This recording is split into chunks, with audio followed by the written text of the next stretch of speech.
ഹരി ഓം. ദശക 70, ശ്ലോകം 7.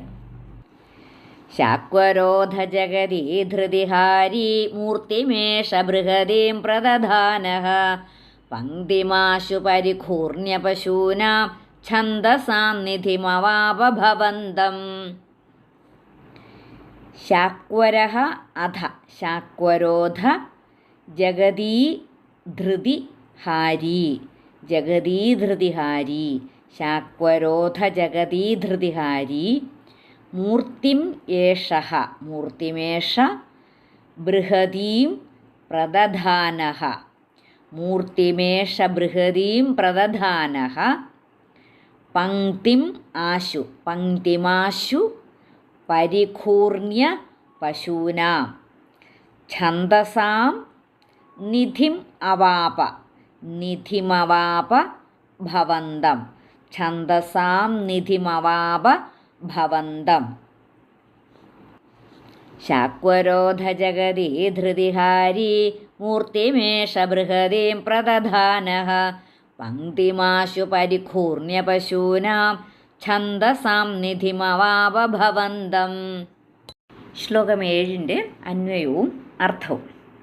ഇപ്പോൾ ഈ വൃഷാസുരൻ ഭഗവാനെ തേടി വൃന്ദാവനത്തിലെത്തിയിരിക്കുകയാണ്.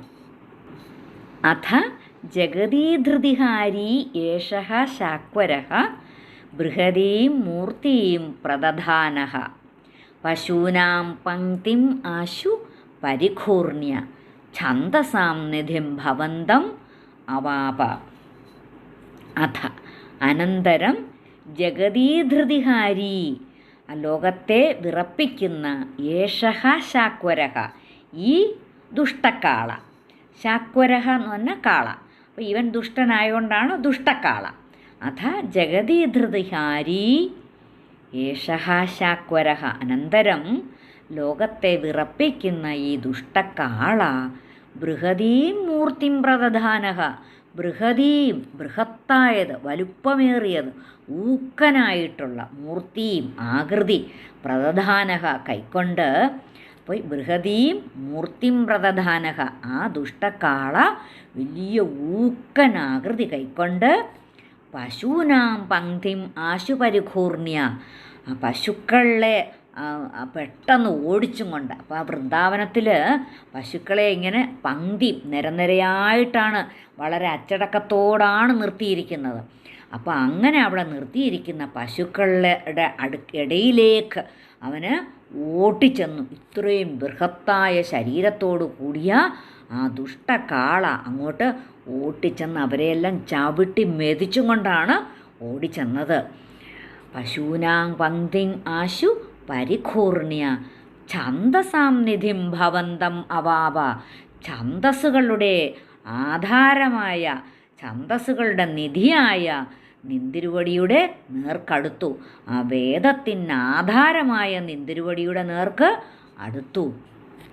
അപ്പോൾ ഇവിടെ ഈ ഭട്ടതിരിപ്പാട് ഈ ഛന്ദശാസ്ത്രം കൊണ്ടുള്ളൊരു കസർത്ത് തന്നെ കാണിച്ചിരിക്കുകയാണ്. ആ വൃഷഭാസുരൻ്റെ പ്രകൃതിയെ അത് കൂടുതൽ പ്രകടമാക്കുന്നുണ്ട്. അപ്പോൾ ഈ അവൻ എതിരിടാൻ ഒരുങ്ങിയത് ആരോടാ? ഛന്ദസ്സിൻ്റെ തന്നെ നിധി തന്നെയായ ഭഗവാനോടാണ്. അപ്പോൾ ഈ ലോകത്തിലെ ആ ജനങ്ങളുടെ സമാധാനത്തെ നശിപ്പിക്കുന്നവനായ ഈ ദുഷ്ടകാളയുടെ ശരീരം വലിയ ആ ബൃഹത്തായതും വലുപ്പമുള്ളതുമായിട്ട് തീർന്നു. അവന് വൃന്ദാവനത്തിൽ വന്ന് അവിടെയുള്ള സകല മൃഗങ്ങളെയും പശു, കാള, പോത്ത്, ആട് എന്നിങ്ങനെ ഒരുപാട് മൃഗങ്ങളുണ്ട് അവിടെ. അപ്പോൾ ആ സകല മൃഗങ്ങളുടെയും ഇടയിലേക്ക് അങ്ങോട്ട് കയറി അവരെ എല്ലാവരെയും ചവിട്ടി മെതിച്ചു. പങ്ക്തി എന്ന് വെച്ചാൽ അവർ നിരയായിട്ട് നിൽക്കുന്നത്, അതിനിടയിലേക്കാണ് അവൻ അവരെയൊക്കെ ചവിട്ടി മെതിച്ചും കൊണ്ട് ചെല്ലുന്നത്. എന്നിട്ട് അവന് ആ ഭഗവാന്റെ അടുത്തേക്ക് പാഞ്ഞടുക്കുകയാണ്. എങ്ങനെയുള്ള ആ ഭഗവാനാണ്?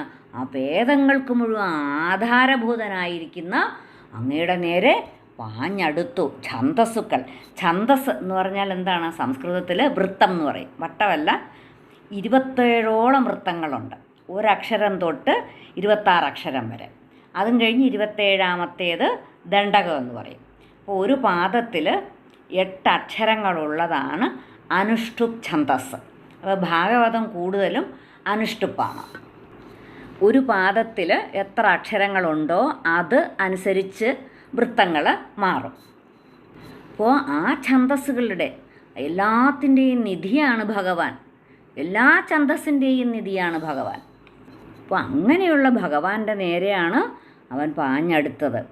അപ്പോൾ ഇവനോ ശാക്വരി, ജഗതി, ധൃതി, ബൃഹതി എന്നീ കുറച്ച് 4 5 ഛന്ദസ്സുകൾ മാത്രം വശമുള്ള ഈ അസുരൻ ഛന്ദസ്സുകളുടെ മുഴുവൻ നിധിയായിരിക്കുന്ന ഭഗവാനെ എതിരിട്ടു. അപ്പോൾ ആ അല്പജ്ഞാനിയായിട്ടുള്ള അസുരൻ സർവജ്ഞാന നിധിയായിരിക്കുന്ന ആ ഭഗവാന്റെ മുമ്പിലാണ് എത്തിച്ചേർന്നിരിക്കുന്നത്. അവന് തോൽവി ഉറപ്പായിരിക്കുമല്ലോ. ആ കൃഷ്ണമൂർത്തിയുടെ കയ്യാൽ ഈ അരിഷ്ടന് മരണം തീർച്ച തന്നെ. ശക്വരോധ ജഗതി ധൃതിഹാരി മൂർത്തിമേഷ ബൃഹതീം പ്രദധാനഃ പങ്ക്തിമാശു പരിഘൂർണ്യ പശൂനാം ഛന്ദസാം നിധിമവാപ ഭവന്തം.